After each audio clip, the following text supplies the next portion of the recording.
Assalamualaikum warahmatullahi wabarakatuh. Shalom, Om Swastiastu, Namo Buddhaya, salam kebajikan bagi kita semua. Perkenalkan, saya Dea Putri Medeliza. Saya dari jurusan Sarjana Terapan Keperawatan dan Profesi. Di sini saya di kelas 1B. Dan dermis adalah lapisan kulit di antara epidermis, yang keduanya membentuk kutis, dan hipodermis, yang terdiri dari jaringan ikat yang padat dan melindungi tubuh dari tekanan serta ketegangan. Dermis dibagi menjadi dua lapisan. Lapisan dangkal yang berbatasan dengan epidermis dikenal sebagai daerah papiler, sedangkan lapisan di dalam yang tebal dikenal sebagai dermis retikular. Dermis terhubung erat dengan epidermis melalui membran basal. Komponen struktural dari dermis adalah kolagen, serat elastis, dan matriks ekstrafibrilar. Dermis juga mengandung mekanoreseptor yang peka sentuhan dan termoreseptor yang peka rasa panas. Pada dermis juga terdapat folikel rambut, kelenjar keringat, kelenjar minyak, kelenjar apokrin, pembunuhan limfa, dan pembunuhan darah. Pembunuhan darah menyediakan nutrisi, kemudian membuang sisa metabolisme untuk sel-sel dermis dan epidermis. Kenapa terjadinya alergi? Penyebab alergi adalah adanya respon yang muncul dari sistem kekebalan tubuh terhadap zat tertentu yang dianggap membahayakan tubuh Anda. Walau sampai saat ini belum jelas mengapa hal tersebut dapat terjadi, namun kebanyakan kasus alergi terjadi karena faktor keturunan. Penyebab alergi biasanya tidak jarang orang yang memiliki riwayat alergi terhadap alergen tertentu disertai dengan riwayat penyakit fisik tertentu seperti dermatitis, asma, rinitis, alergi. 3. Beda pruitis disebabkan oleh virus, jamur, bakteri.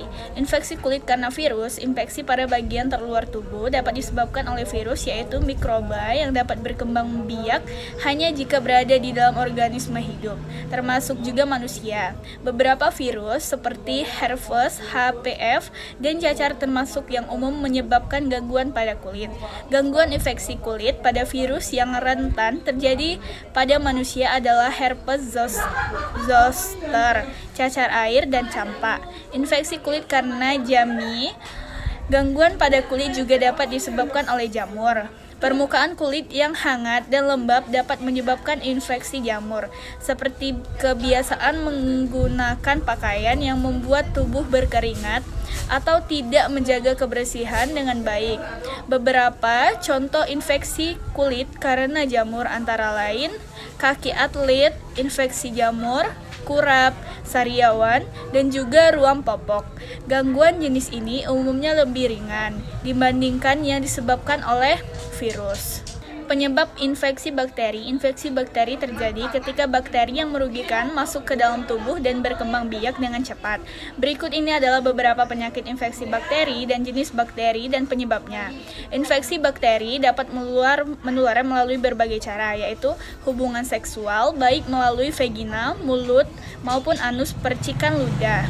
Dari penderita infeksi bakteri ketika batuk, berbicara, atau bersin, kontak dengan benda yang terkontaminasi seperti handuk, meja, atau gagang pintu. Kemudian menyentuh mata, mulut, atau hidung tanpa mencuci tangan terlebih dahulu. Konsumsi makanan atau air yang belum terjamin kebersihannya. Konsumsi daging atau telur yang tidak dimasak sampai benar-benar matang. Gigitan atau cakaran hewan. Dan yang keempat, tempat pemberian obat. Rute pemberian obat sering diklarifikasikan berdasarkan lokasi pemberian obat, seperti oral atau intravena. Pilihan rute pemberian obat tidak hanya tergantung pada kenyamanan, tetapi juga pada sifat dan farmakokinetik obat. Oleh karena itu, penting untuk memahami karakteristik berbagai rute dan teknik terkait. Banyak anggota tim perawatan kesehatan interprofesional terlibat dalam pemberian obat kepada pasien.